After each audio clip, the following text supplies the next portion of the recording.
So our first storyteller tonight was not on the stage last year. She was in the audience. So, by the way, that means you guys are going to have to do this thing where you then come talk to me and say you want to do this next year, and I'll be like, cool, it'll be awesome. So this person has actually already won a story slam, one that was at a Moth before, the Moth. And she lives and works here in our town, right? So let's welcome up to the stage Miss Adriane. Adriane, come on up.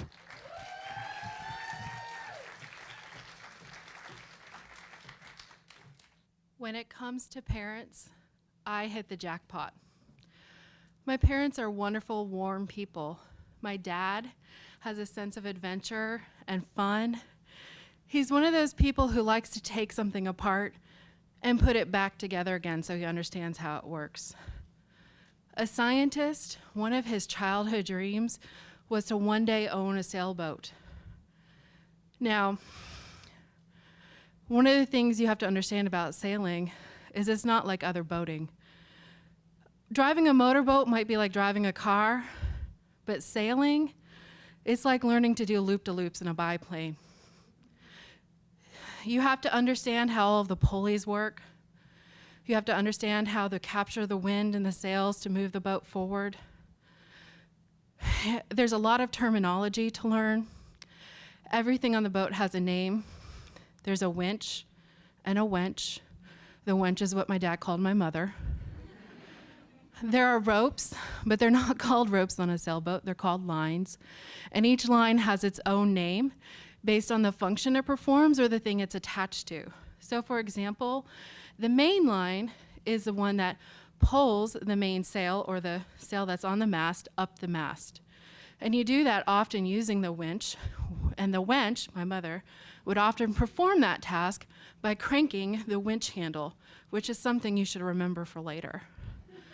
Now, sailing is amazing as an adult, right? It's moments of like relaxation as you gently glide through the water, interspersed with moments where the boat picks up a strong wind and it tilts on the side and you feel like you could fall off, and it's daring and thrilling, and then you go back to moments of just gentle relaxation.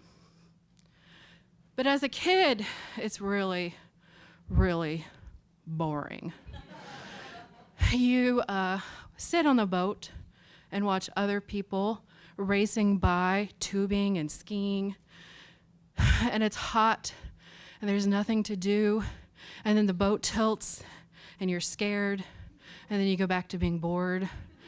And my mother, she would tie a line to a seat cushion, one of those red seat cushions that are ubiquitous on boats, and throw it off the back. And my brother and I, this was our version of skiing, we would be slowly, really, really slowly drug through the water behind the boat. But there's one member of the family who loves sailing as much as my father. That person was Bess. Bess was the all-American family dog. A golden retriever. She was loyal and goofy and just lovable. But she was a little insane when it came to the water. If you had her on a leash and you were next to a puddle, a pond, or a lake, you better dig your feet into the ground because she'll drag you into it. So while it was no trouble getting her to jump off the side of the boat to go swimming with us, getting her back on the boat was a problem. And it was a big problem. You see, the deck of our boat stood about 3 to 3.5 feet above the water, and there was no step down. So there was a ladder. It folded up against the stern or the back side of the boat, and you would release it, and it would lower down into the water, and the bottom rung would hang about 18 inches below the surface of the water.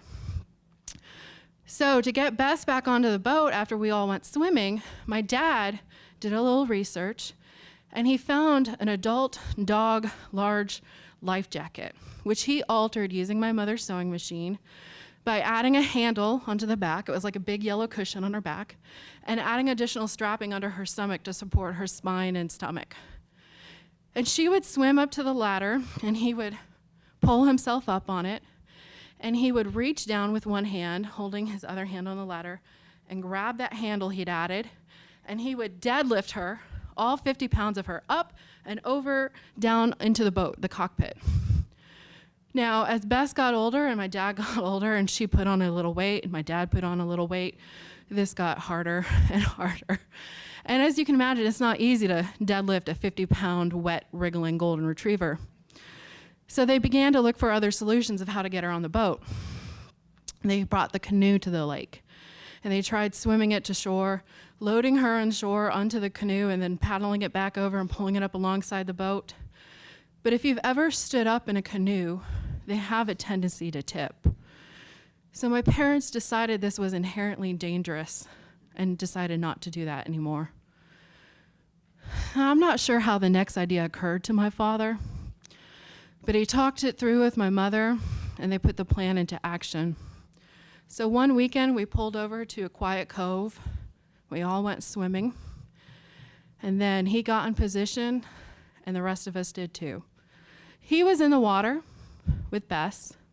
I was on the side of the deck, or one of the sides, port or aft, I'm not sure. And my mom was on the other side of the mast, the winch, remember? And she lowered the main line, which is the line that pulls that main sail up the mast, down into the water with my dad. And he attached the hook to Bess's life preserver, and she began to winch. My brother coiled the rope as it came off the winch, as she cranked, and she cranked, and she cranked.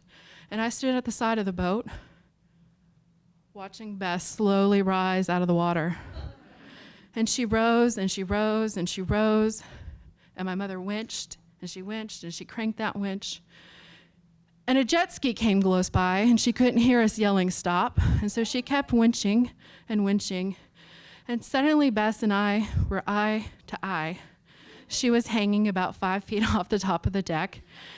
And we yelled, stop, but she still didn't hear us. And Bess was looking at me with her doggy eyes like, hey, what's going on? And she licked me, and I said, wah! And my mother stopped and peered over the boom at us, and her eyes widened, and she reversed the winch handle in the winch, and the winch began to winch the winch handle back down to lower Bess down to the deck.